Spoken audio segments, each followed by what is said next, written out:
بسم الله الرحمن الرحيم. حنتكلم في هذه المحاضرة عن approach to a patient with cough.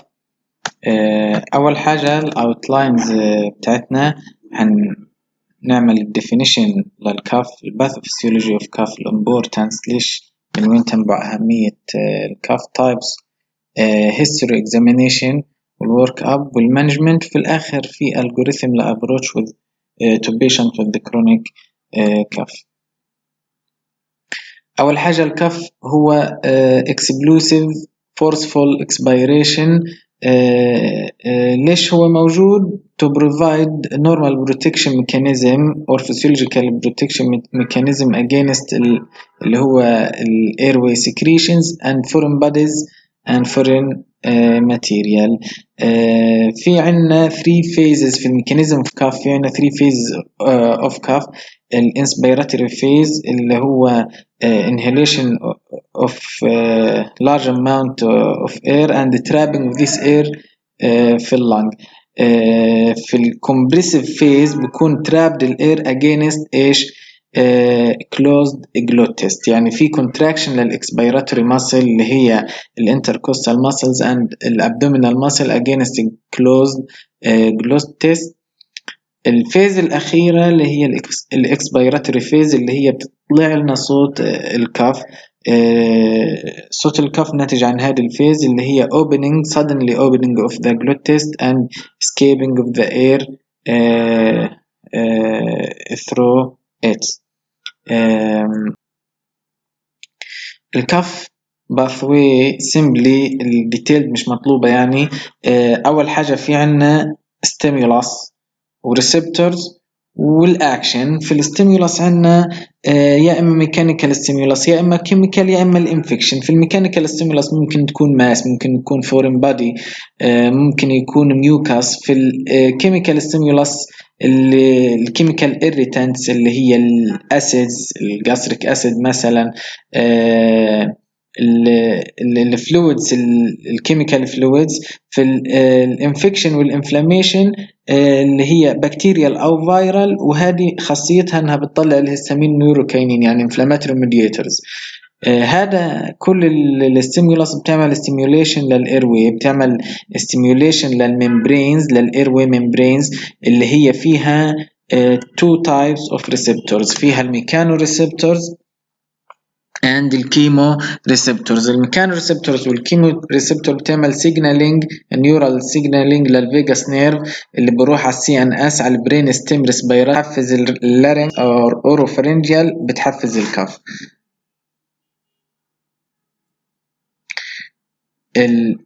من وين بتنبع أهمية الكف؟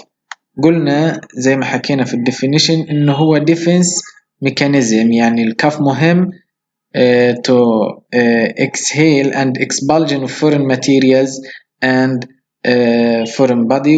والسكريشنز اللي من الايروي مش لازم كلها تضل جوا، لازم تطلع لبرا عن طريق الكف.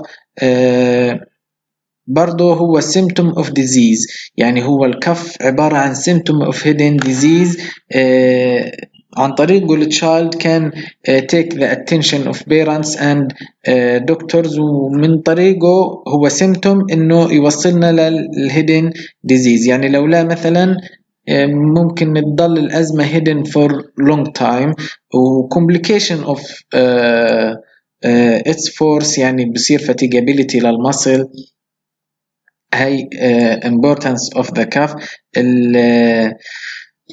برضو تنبع أهميته لأنه route of transmission of infection. forceful cough بيطلع الدروبلتس لمسافة بعيدة، ف or transmission of infection such as pneumonia، viral antiviral infection، المامس، الروبيلا، البرتصص، التوبركلوسيس. الكلاسيفيكيشن اوف كاف يعتمد عدة أشياء، منها التايم or الديوريشن، الكواليتي اوف كاف and etiology اوف كاف. الديوريشن عندنا الأكيوت كاف وعندنا الكرونيك. في الأكيوت والكرونيك. الأكيوت كمان ممكن تقسم إلى أكيوت وسب أكيوت، بس إحنا نعتمد التقسيمة هذه إنه في عنا أكيوت كاف أقل من 4 ويكس وكرونيك كاف أكثر من 4 ويكس. هذا في البيدياتريكس. في الأدلت الكات اوف for chronicity is 8 weeks. ليش عملوا في البيدياتريكس الكات اوف للكرونيسيتي 4 weeks؟ يعني قللوا الثريشولد للكرونيك. الكرونيك كاف لما تحكي كرونيك كاف بدك تاخده اشي سيريس، يعني تاخد الاشي سيريسلي to discover a hidden disease that caused the chronic cough. مثلا في البيدياتريكس في عنا السيستيك فايبروسيس من الاشياء اللي بتعمل كرونيك كاف، وبرضه الكارتيجنر ديزيز. لو عملوا الكرونيك كاف في البيدياتريكس على انه زي الادلت 8 ويكس، يعني في عنا فترة طويلة لانك تاخد بالك من هذا الديزيز. في الفترة هذه ممكن تعمل destruction لللنج بارنكايما أو destruction للألفيولاي والبرونكيولز. قلل الثريشولد فور chronicity عشان to take attention in the early of the disease. قلنا في الادلتس الكرونيسيتي من 8 ويكس، في البيدياتريك الكرونيسيتي من 4 ويكس. الكرونيك كاف you should take it serious. برضو في classification تاني لquality of cough، هي productive أو non productive، يعني productive or dry cough. الاتيولوجي يعني في specific cough بيبقى إلها pointers، يعني إنها تقول لك هذه specific للشغلة هذه، زي such as whooping cough is specific for Bordetella pertussis. في عندك specific cough and non-specific cough. non-specific cough فيش pointer بتدلك على الاتيولوجي or الكوز. في الابروتش تو cough في عندنا برضو الهيستوري، physical examination والinvestigation. في الهيستوري قلنا الأنست and duration مهم. الأنست الصدن لأنست كاف، يعني sudden onset of aggressive cough ممكن يكون ناتج عن foreign body aspiration، خاصة للي أعمارهم من 6 شهور ل5 سنوات. هدول اللي بيكونوا معرضين أكثر حاجة للforeign body. الduration قلنا مهم لأنك تفرق بين is it acute or chronic cough. nature of cough or specific character of cough أشياء كتيرة وحتيجي عنا في الجداول التالية. بس على سبيل المثال للحصر الباروكسيزمال كاف، الكاف اللي بتيجي على شكل باروكسيزمز such as الووبنج كاف، الباركينج or brassy sounding cough اللي هو النباح such as كروب or tracheomalacia. التريكيوماليشيا بيجي على شكل باركينج كاف، والكروب من الأهم الكوزز للباركينج كاف اللي هو الكروب. بالمناسبة الكروب هو most common cause of stridor in children. في عنا الووبنج كاف اللي هو السعال اللي زي الديك، اللي هو ناتج عن البورديتيلا بيرتاسس. الاستاكاتو كاف اللي هي بتعمله الكلاميديا خاصة في الانفانتس، اللي هو السعال المتقطع، يعني في نص السعلة بنقطع النفس. الهونكن كاف اللي زي التزمير، زي صوت الجوز اللي هي الوزة، هذا سايكوجينيك كاف، يعني غالبا بيكون سايكوجينيك للتشيلد. قلنا الباركينج and with hoarseness يا إما acute epiglottitis لا يا إما laryngitis. اللارنجايتس هي الكروب الكوز لإله هو البارا إنفلونزا فيروس تايب 1 2 3 and 4. الكاف with wheezes ممكن يقودنا للدياغنوسيس اوف أزمة. هاي تلخيص الأشياء اللي تو حكيناها. الكاف كاركترستيك قلنا الباركينج الكروب اور تريكيوماليشيا. الهونكينج ممكن يكون سايكوجينيك وممكن يكون برضه تريكيوماليشيا. الباروكسيزمال كف البرتاسس or البارابرتاسس or pertussis like illness such as برضو الكلاميديا. so البرتاسس في عنا اشي اسمه برتاسس اللي هو caused by Bordetella pertussis. في عنا pertussis like illness or parapertussis disease. في عنا الاستاكوتو كاف caused by chlamydia. كاف productive of cast يعني copious amount of sputum. Condition associated with mucus plug such as allergic bronchopulmonary aspergillosis. الاسبرجلوسس بتطلع لنا copious amount of sputum. في عنا الكرونيك wet productive cough in the morning هي example على suppurative lung disease. suppurative lung disease اللي هي من البرونكيكتاسيس اللي ممكن تعملها cystic fibrosis أو الكارتيجنر disease أو حتى الاميونوديفشنسي ممكن تعمل هذه الأشياء.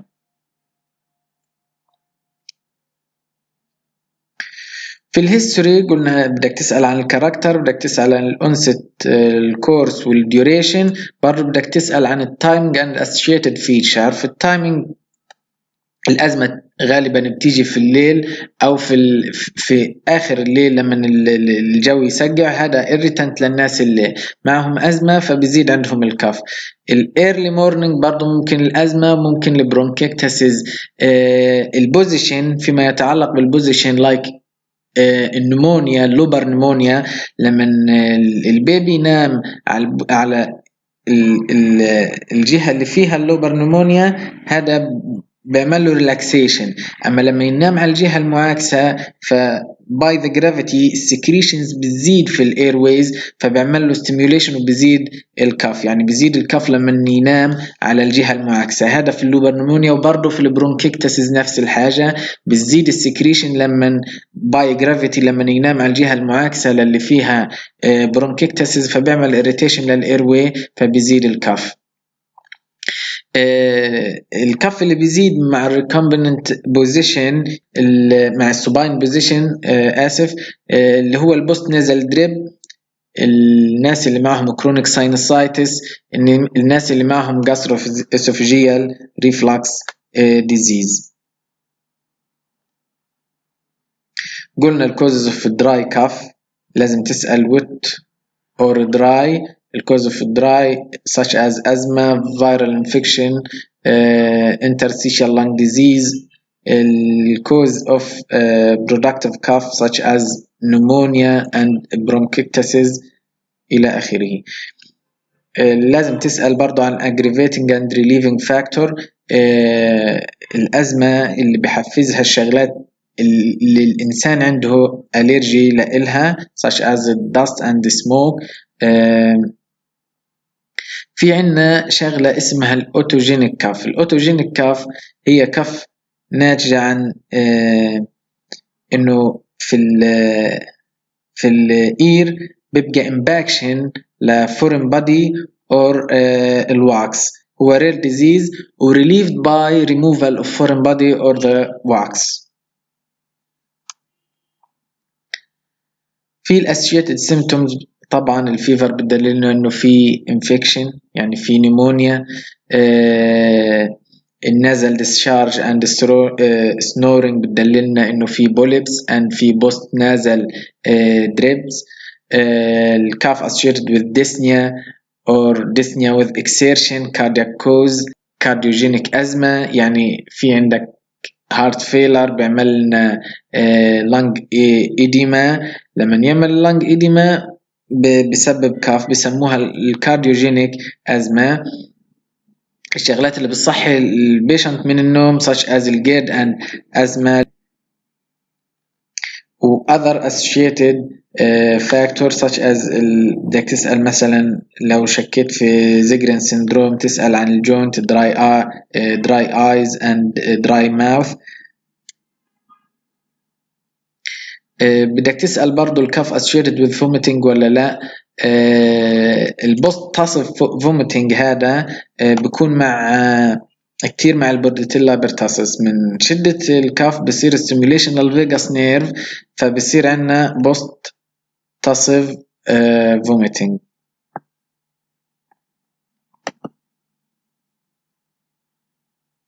وask about choking لو كنت شاكك في foreign body aspiration.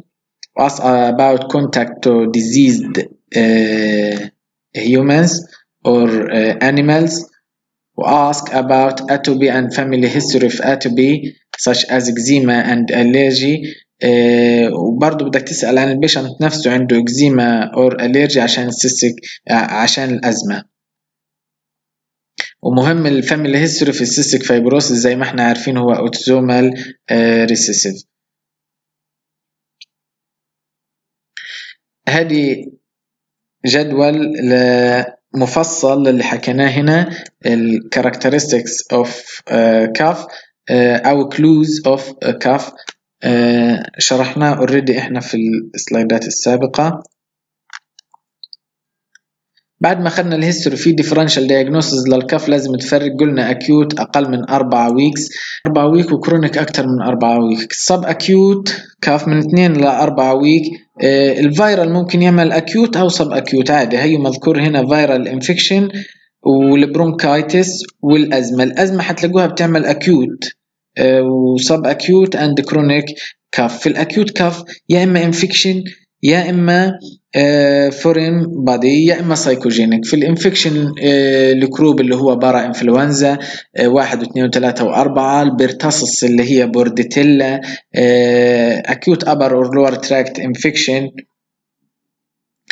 الأزمة قلنا حتلاقوها في كل التقسيمات. الفورين بادي اسبيريشن اور انه يكون سايكوجينيك اور انهاليشن اوف فورين باديز. قلنا السب اكيوت هدول. والكرونيك كاف الكرونيك كاف كرونيك برونكايتس ممكن يكون سبيسيفيك اور نون سبيسيفيك.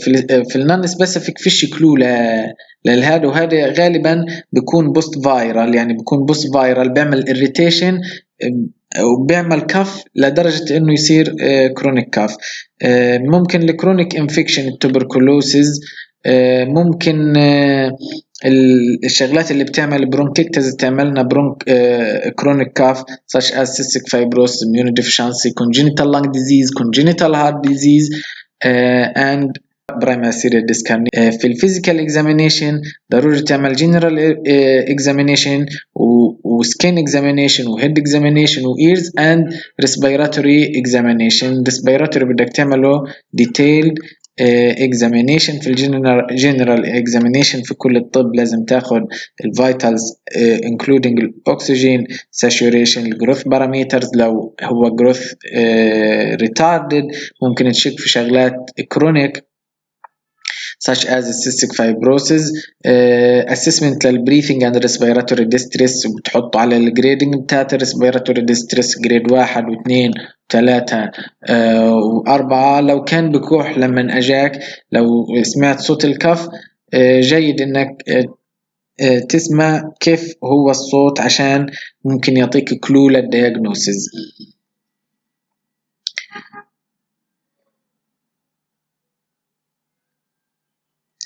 في السكين بدك تطلع على الإكزيما. الإكزيما suggests that there is an atopic disease، يعني بدك تعمل question mark للأزمة. إذا في other rash بتدلل لك على other viral disease.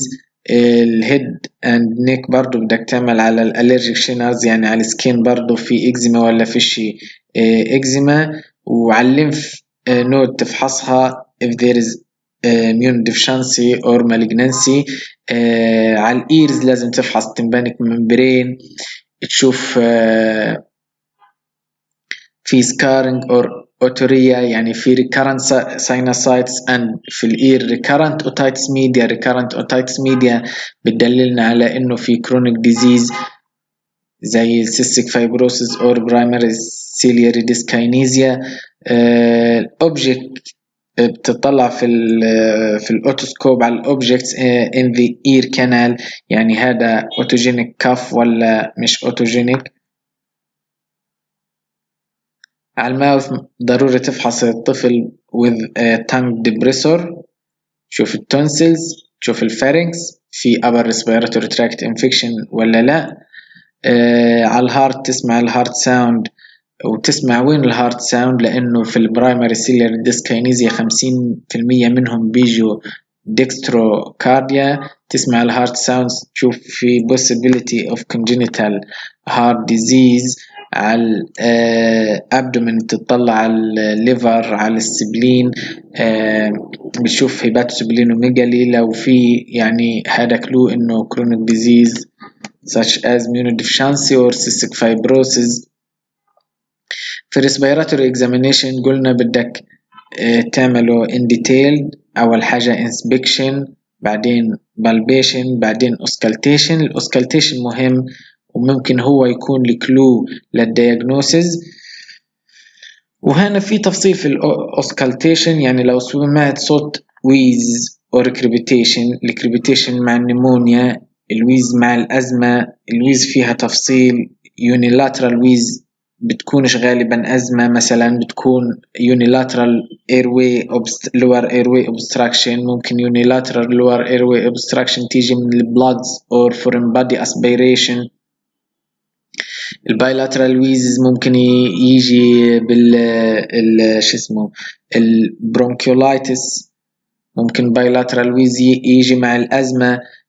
في مونوفونيك ويزنج and بوليفونيك ويزنج. المونوفونيك ويزنج هذا بيجي مع الأبر أكثر، إنه أبر يعني زي السترايدر، وبيكون بيتش ويزز يعني أقرب للسترايدر، بيجي مع upper airway obstruction such as foreign body aspiration, tracheomalacia or stenosis.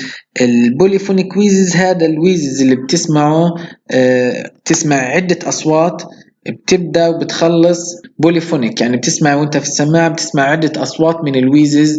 هذه should raise a suspicion of asthma. لو سمعت الكريبيتيشن في منطقة واحدة should raise suspicion of lobar pneumonia. في البرايمري سيلر ديسكاينيزيا cystic fibrosis بتعمل برونكيكتاسيس، ممكن البرونكيكتاسيس تعمل كريبيتيشن. بدك تسمع good air entry or poor air entry، يعني في decreased brief sound إلها differential diagnosis such as أي حاجة بتيجي في البلورا، pleural effusion، pneumothorax، paraneumotic effusion.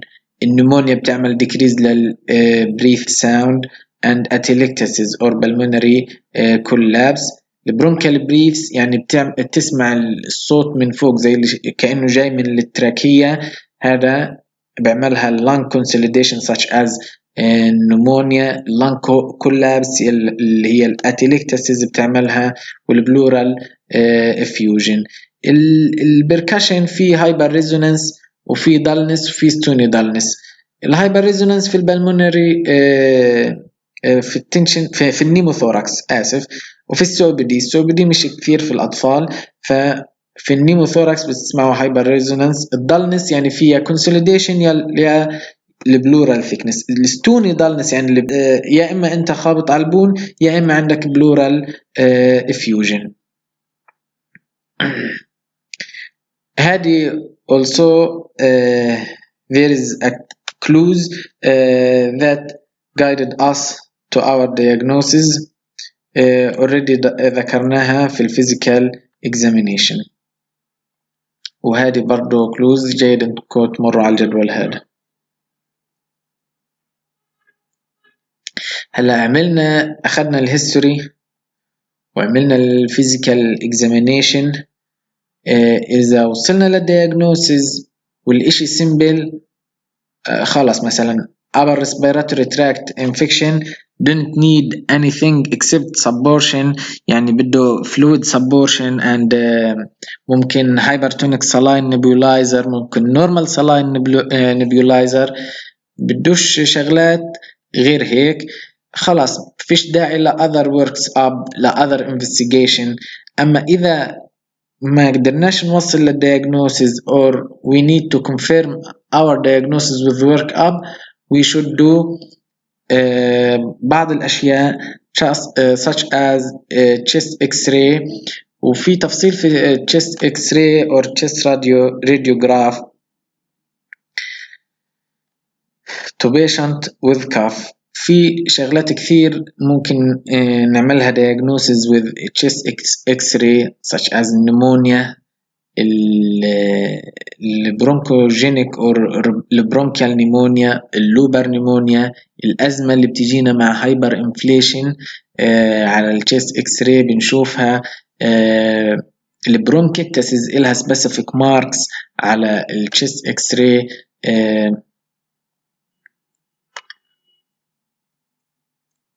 مثلا هذه الصورة صورة normal chest x-ray for a child. fish hyperinflation، fish flattening للdiaphragm، fish loss of the angle، fish lobar infiltration.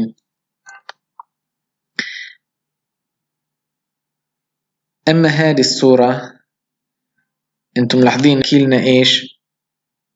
an expiratory chest x-ray، يعني الكلو عندنا هان انه expiratory chest radiograph. في الاكسبيراتوري تشيست ليش حكى لنا اكسبيراتوري؟ لانه هدف الاكسبيراتوري زغرت اللي هي اللي على الليفت، واللي على الرايت ضلت هايبر، الرايت لانج ضلت هايبر انفليتد so that في إشي مسكر الرايت لانج ومنعها من إنها تعمل اكسبيريشن. فهذه الاكسبيراتوري راديوجراف بيعملوها في الإيش؟ في الفورين بادي. لو أنت عملت suspected لفورين بادي aspiration you should do an expiratory chest radiograph. في الشيست اكس راي هذه لمريض with bronchiectasis. في البرونكيكتاسيس في عنا two signs. في عنا الترام تراك ساين، يعني زي سكة القطار، هي في عنا خط أبيض هيك وخط أبيض هيك وبينهم شادو أسود، فهذه بسموها الترام تراك ساين نتيجة البلاجز اللي بتبقى مسكرة البرونكيولز. في عنا also الرينج شادو ساين، ممكن مش واضحة كتير هنا. في رينج نفس فكرة الترام تراكت ساين. في عنا ميوكس اور بلاج مسكرة هي البياض، والشادو اللي في النص هو الايروير الفاتحة. في عنا الرينج شادو ساين، وهذه في عنا كونسوليديشن. فهذه typical picture for bronchiectasis بغض النظر عن الكوز. قلنا في الانفستيجيشن ممكن نعمل chest x-ray، ممكن نعمل pulmonary function test، بس البلمونري عندنا restriction في البيدياتريكس للبلمونري function test انه بيعمل البيبي بيقدر يعمل التست هذا ولا بيقدرش يعمل. she or he should be mature enough to do this test. غالبا بنعمل في التشيلدرن اللي عمرهم أكثر من 6 year. البلمونري فانكشن تيست بنعمل في التشيلدرن اللي عمرهم أكثر من 6 year to differentiate between obstructive and restrictive lung disease. في الأزمة البلمونري فانكشن تيست لو كان عمره أكثر من 6 year وبيقدر يعمل هذا التيست، ممكن نعمل له التيست بعد ما ياخد البرونكو دايليترز، او نعمل له التيست بعد ما ياخد شغلات irritant such as الميثاكولين.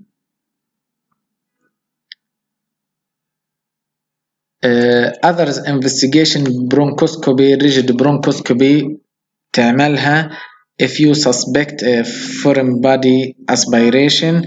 في عندك التوبركلين سكين تيست if you suspect tuberculosis. في عندك اللاب تيست if you suspect an infection you should do CBC. you should do a blood culture if you suspect an bacterial infection. البلاد كلتشر في النمونيا في البيدياتريكس قديش بيطلع 20% من البيدياتريكس اللي معهم نمونيا بيطلعوا بوزيتيف كلتشر في البلاد بس.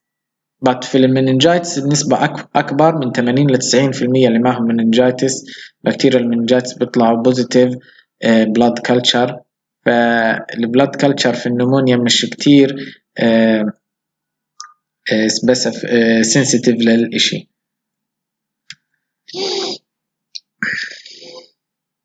هلقيتنا أخذنا full history، عملنا physical examination، ما قدرناش نصل لكلو or we should confirm our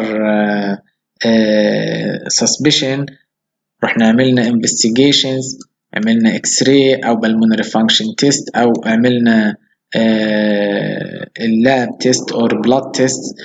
After that we should manage the patient with cough. إذا كانت الكلو واضحة بتعالج الكوز.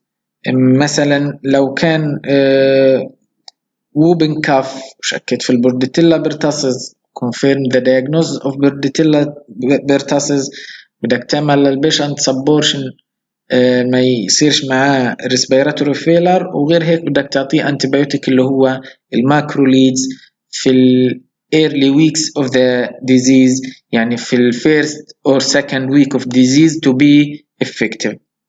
بدك تعطي relative or contacts macrolide for protection for prophylaxis. لو انت لقيته انه في الكاف upper respiratory tract infection you do not need anything except subportion therapy, antibiotic, good hydration, saline wash. Bronchodilator is not effective or have the bronchodilators have no rules in upper respiratory tract infection. الستيرويد have no rules. بدنا ننتبه انه لو ما لقيتش كوز او حتى لو لقيت الكوز الانتيهستامينز have no rules in pediatrics، يعني فيش رول كتير. و we should avoid the antihistamines في البيشنت less than 2 years. انت بتعالجش السيمتوم، بتعالجش الكف نفسها، بتعالج الديزيز الاندرلاين ديزيز اللي سبب الكف. يعني we should avoid antihistamines في البيدياتريكس less than 2 years. The bronchodilators are effective في الأزمة management. قلنا الانتيبيوتيك في البورديتيلا بيرتاسس، أو لو شكيت في لوبر نيمونيا. يعني بدك تعالج في الأخير أنت السبيسيفيك كوز. هي algorithm for management of patient with chronic cough. قلنا الكرونيك cough lasting for more than 4 weeks. عندك الفيرست assessment في الهيستوري physical examination and investigation، قدرت توصل لكلو or diagnosis بتعالجه according to your diagnosis. ما قدرتش توصل لdiagnosis مثلا من الكلوز اللي اجتك فيها انه كان dry cough وعنده bilateral wheezes و no other specific pointers، فممكن تشخصه as asthmatic patient إذا كان chronic وفي عنده wheezes و no other specific pointers. في عنا في سيشن الأزمة إن شاء الله حنشرح الأزمة index اللي هي في major criteria and minor criteria for pediatrics for diagnosis of asthma. إذا طبقت هذه الكرايتيريا وطلع أزمة البيشنت ممكن trial of asthma therapy اللي هو البرونكودايليتورز تعمل له re-evaluation after 2 weeks. إذا تحسن يعني أزمة بريسيد على البرونكودايليتور وبريسيد على الثيرابي with أزمة اللي هو 6 steps اللي إحنا عارفينها، اللي بتبدأ بالشورت acting بيتا وبتنتهي بال systemic steroid. إذا لقيته مش أزمة وفيش بوينتر وما قدرتش توصل لدياغنوسيس ممكن تعمل له chest radiograph. إذا chest radiograph suggest specific diagnosis such as bronchiectasis، يعني بدك تدور على الشغلة اللي عاملة bronchiectasis هي immune deficiency or cystic fibrosis or cardiac disease، فبدك دور على الشغلة اللي عاملة البرونكيكتاسيس. لو لقيت نمونيا بدك تعالج النمونيا، أو لقيت في الراديوجراف foreign body aspiration proceed according to your diagnosis. إذا الراديوجراف ما لقيتش فيها حاجة، يعني قلنا first evaluation لقيت بوينتر بتعالج، ما لقيتش ولقيت الكرايتيريا بتوع الأزمة موجودة بتعالجه كأنه بيشنت with أزمة. إذا ما لقيتش بوينتر ولا لقيت الكرايتيريا بتوع الأزمة موجودة ممكن تعمل إكس راي. إذا لقيت الكوز بتعالجه في الإكس راي، ما لقيتش الكوز ولسه عندك evidence، يعني البيشنت ايج بيقول لك انه هذا foreign body aspiration، وعندك ريز سسبشن انها بدت suddenly onset الكف وانها aggressive كف، وعندك ريز سسبشن لسه في for foreign body aspiration، it's justified to do شو اسمه to do rigid bronchoscope to discover the foreign body. إذا لقيت الفورن بادي خلاص بروسيد وبتعالج بتعمل ريموفال للفورن بادي. ما لقيتش بتعمل له ري ايفالويشن وبتشوف الكوز بتاع الكف. واذا عندك بوينتر ما لقيتش البوينتر لقيتها تعالج according your provisional diagnosis. ما لقيتش البوينتر بتعالجه as protracted bacterial bronchitis، يعني بعد ما استنفذت كل الوسائل للدياجنوسيس وما لقيتش، ما قدرتش تصل لدياجنوس سواء أزمة سواء فورن بادي سواء بورديتيلا سواء أي حاجة، ممكن تعالجه بعد ما استنفذت هذه الأشياء واكسكلود السيريس causes of cough. ممكن تعالجه as protracted bacterial bronchitis. protracted bacterial bronchitis بيجي بعد الانفكشن with بكتيريا او حتى فيرال، بصير stagnation للميوكس في الاير واي بيعمل برونكايتس. هذه ممكن تعملنا كرونيك كاف. protracted bacterial bronchitis بنعالجها with antibiotic rationalized to it's rationalized to empirical use of amoxicillin من 2 ل 4 ويك. إذا صار لها resolved خلاص هي protracted bacterial bronchitis وتعالجت. ما صار لهاش resolved وتحولت وظلت with cough بدك تعمل re-evaluation وتدور على الكوز الحقيقي للكف، لأنها هذه مش protracted bacterial bronchitis. إذا ما لقيتش protracted bacterial bronchitis ولقيت specific pointer في الري evaluation بتاعتك بتعالج ال specific cause of cough. طبعا هذا الالجوريثم اللي في نهاية المحاضرة الريفرنسز اللي أخذنا منها المحاضرة هي الأب تو ديت والنيلسون، كتاب النيلسون essential. بارك الله فيكم وبالتوفيق. Thank you.